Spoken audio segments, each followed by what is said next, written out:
ಅವಹೇಳನಕಾರಿ ಪೋಸ್ಟ್ಗೆ ಹೊತ್ತಿ ಉರಿದ ಉದಯಗಿರಿ. ಪೋಸ್ಟ್ ಮಾಡಿದ್ದ ಆರೋಪಿ ವಿರುದ್ಧ ಲಕ್ಷ್ಮಣ್ ದೂರು. ಉದಯಗಿರಿ ಪೊಲೀಸರಿಗೆ ದೂರನ್ನ ನೀಡಿದ್ದಾರೆ ಲಕ್ಷ್ಮಣ್. ಉದಯಗಿರಿಲಿ ಕಲ್ಲು ತೂರಾಟಕ್ಕೆ ಪ್ರತಾಪ್ ಸಿಂಹ ಕಾರಣ. ಪ್ರತಾಪ್ ಸಿಂಹ ಓಡಿ ಹೋಗೋ ಮುನ್ನ ಬಂಧಿಸಬೇಕು. ನಿನ್ನೆ ಗಲಾಟೆ ಹಿಂದೆ ಬಿಜೆಪಿ ಆರ್ಎಸ್ಎಸ್ ನಾಯಕರ ಕೈವಾಡ ಇದೆ. ಪೋಸ್ಟ್ ಹಾಕಿರೋ ಸುರೇಶ್ ಪ್ರತಾಪ್ ಸಿಂಹ ಬೆಂಬಲಿಗ ಅಂತ ಹೇಳಿದ್ದಾರೆ ಲಕ್ಷ್ಮಣ್, ಕಾಂಗ್ರೆಸ್ ಮುಖಂಡರು.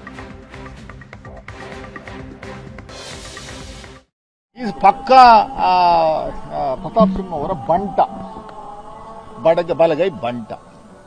ಇದನ್ನ ಇವನೇ ಮಾಡಿ ಕಂಪ್ಲೇಂಟ್ ಕೊಡುವಂತದಕ್ಕೆ ಬಂದ ಸಂದರ್ಭದಲ್ಲಿ ಗಲಾಟೆ ಸೃಷ್ಟಿ ಮಾಡುವಂತ ಒಂದು ಹುನ್ನಾರವನ್ನ ಬಿಜೆಪಿ ಆರ್ಎಸ್ಎಸ್ ನವರೇ ಮಾಡಿದರೆ. ನನಗಿರುವಂತ ಮಾಹಿತಿ ಪ್ರಕಾರ, ಖಚಿತ ಮಾಹಿತಿ ಪ್ರಕಾರ ಸುಮಾರು 300 ಜನ ಆರ್ಎಸ್ಎಸ್ ನವರು ಈಗ ಒಳಗಡೆ ಎಂಟ್ರಿ ತಗೊಂಡವ್ರು ಮೈಸೂರಿಗೆ ಅಂತ.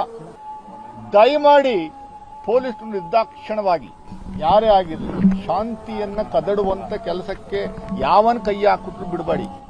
ಮೊದಲು ನಾವು ಒತ್ತಾಯ ಮಾಡ್ತಾ ಇರುವಂತ ನನ್ನ ಕಂಪ್ಲೇಂಟ್ ಅಲ್ಲಿ ದಾಖಲೆ ಮಾಡಿರುವಂತದ್ದು ಪ್ರತಾಪ್ ಸಿಂಹ ಅನ್ನೋ ವ್ಯಕ್ತಿಯನ್ನು ನೀವು ಅರೆಸ್ಟ್ ಮಾಡಿ. ಇವ್ರು ಮಾಡಿಬಿಟ್ಟು ನಮ್ಮ ಮೇಲೆ ಮಸಿ ಬಳಿಯುವಂತ ಕೆಲಸವನ್ನು ಮಾಡ್ತಾ ಇರುವಂತದ್ದು ಎಷ್ಟರ ಮಟ್ಟಿಗೆ ಸರಿ? ಇದು ನಾನು ಬಹಳ ಸ್ಪಷ್ಟವಾಗಿ ನನ್ನ ಕಂಪ್ಲೇಂಟ್ ಅಲ್ಲಿ ಹಾಕಿದ್ದೀನಿ. FIR ಮಾಡಬೇಕು ಪ್ರತಾಪ್ ಸಿಂಹ ವಿರುದ್ಧ. ಇಮಿಡಿಯೇಟ್ ಆಗಿ ಪ್ರತಾಪ್ ಸಿಂಹ ಇವತ್ತು ಸಾಯಂಕಾಲದೊಳಗಡೆ ಈ ಊರಿಂದ ಎಸ್ಕೇಪ್ ಆಗೋದಕ್ಕಿಂತ ಮುಂಚೆ ಅವನ್ನ they should arrest him and put behind the bar.